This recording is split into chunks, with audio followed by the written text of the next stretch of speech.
மாங்காய் சீசன் வந்தாவே நம்ம இந்த ஒரு டிஷ்ஷை செஞ்சு பார்க்கணுன்னு ஆசை வரும். அதுபோல் தான் நம்ம கேரளா ஸ்டைலில் ஒரு டிஷ்ஷு செய்ய போகிறோம். மாங்காய் சம்மந்தி. வாங்க எப்படி செய்யலாம்னு பார்க்கலாம்.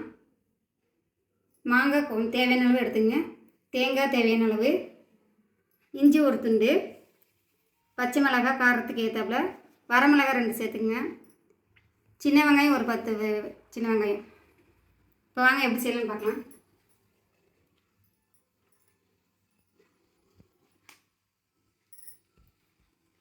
ஒரு கடாயில் தேங்காய் எண்ணெய் சேர்த்துங்க.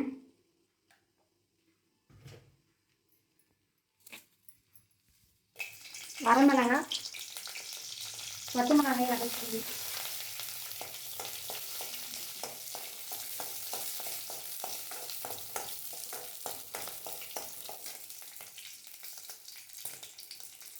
நான் என்னோடய ஸ்டைலில் செய்கிறேன்.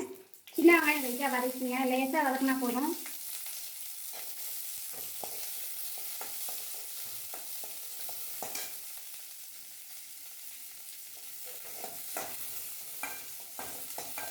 லைட்டாக வதக்கிங்க.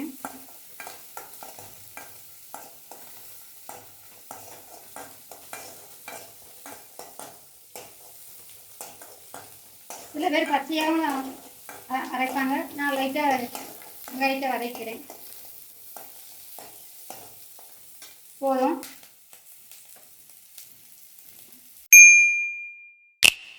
பாருங்கள், இந்த மாதிரி லைட்டாக வதக்கிங்க. பச்சையாகவும் அரைக்கலாம், நம்ம லைட்டாக வதக்கியும் அரைக்கலாம். வெங்காயத்தோட காரத்தன்மை இருக்கும், அதனால் நாங்கள் லைட்டாக வதக்கிறோம். ஒரு ஜாரில் தேங்காய், இஞ்சி, மாங்காய்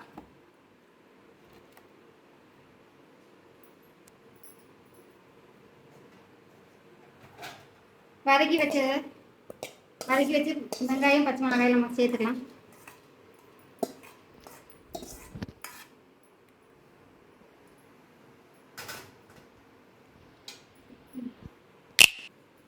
தேவையான அளவு உப்பு சேர்த்துக்கங்க. நான் கல் உப்பு சேர்த்துருக்கேன்.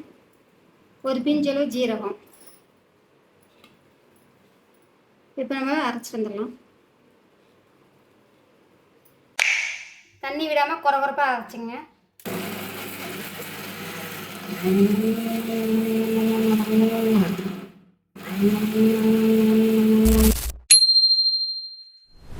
பாருங்க, இந்த அளவுக்கு நம்ம குறப்பாக அரைச்சிக்கலாம்.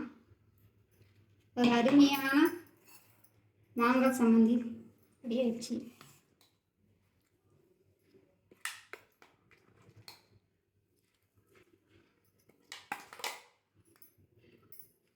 சூடான சாதத்தில் நம்ம போட்டு சாப்பிடும்போது ரொம்ப சுவையாக இருக்கும். இது போல் நீங்களும் செஞ்சு பாருங்கள். இந்த வீடியோ பிடிச்சிருந்தா லைக் பண்ணுங்கள்.